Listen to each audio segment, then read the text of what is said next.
Forward ಮಾಡಬೇಕಾದ್ರೆ message ರೀಲ್ಸ್ನ, ಇದು ಕರೆಕ್ಟಾಗಿದೆ ನನ್ನ ಮಗಳಿಗೆ, ಇದು ನನ್ನ ಮಗನಿಗೆ ಕರೆಕ್ಟಾಗಿದೆ, ಇದು ಪಕ್ಕದ ಮನೆಯವ್ರಿಗೆ ಕರೆಕ್ಟಾಗಿದೆ, ಇವು ನನ್ನ ಸ್ನೇಹಿತರಿಗೆ ಕರೆಕ್ಟಾಗಿದೆ, ಅಮ್ಮ ಹೇಳಿರೋದು ಇದು ಕರೆಕ್ಟಾಗಿದೆ, ಅವ್ರಿಗೆ ಕರೆಕ್ಟಾಗಿದೆ ಅಂತ ಕಳಿಸ್ಬೇಡಿ.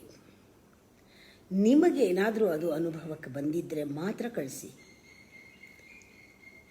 ನನಗೋಸ್ಕರ ಇದು ಅಮ್ಮ ಹೇಳಿರೋದು, ನನಗೋಸ್ಕರ ಅಂದಾಗ ಹೌದು ನನಗೆ ಲಾಭ ಇದೆ, ಅವ್ರಿಗೂ ಕಳಿಸೋಣ.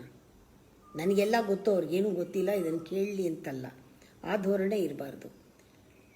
ನನಗೋಸ್ಕರ ಅವ್ರಿಗೋಸ್ಕರ ಅಲ್ಲ,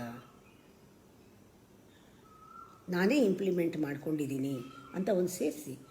ನನಗಿದಿಷ್ಟ ಆಯಿತು, ನಾನು ಇಂಪ್ಲಿಮೆಂಟ್ ಮಾಡಿಕೊಂಡೆ, ನನ್ನಲ್ಲಿ ಬದಲಾವಣೆ ಆಯಿತು, ನಾನು ಇದ್ರ ಬಗ್ಗೆ ಚಿಂತನೆ ಮಾಡಿದೆ, ನಿಮ್ಗೆ ಅನುಕೂಲ ಆಗ್ಬೋದು, ಇದೆಲ್ಲ ಎಲ್ಲರಿಗೂ ಬೇಕು, ಎಲ್ಲರಿಗೂ ಸೊಲ್ಯೂಷನ್ ಇದು.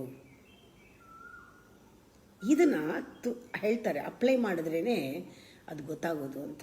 ಇದೊಂಥರ ಅಡ್ವರ್ಟೈಸ್ಮೆಂಟ್ನಲ್ಲಿ ಹೇಳ್ತಾರೆ, ಇದನ್ನು ಈ ಕ್ರೀಮ್ನ ಅಪ್ಲೈ ಮಾಡಿ ನೋಡಿ ನಿಮಗೆ ಗೊತ್ತಾಗುತ್ತೆ ಅಂತ.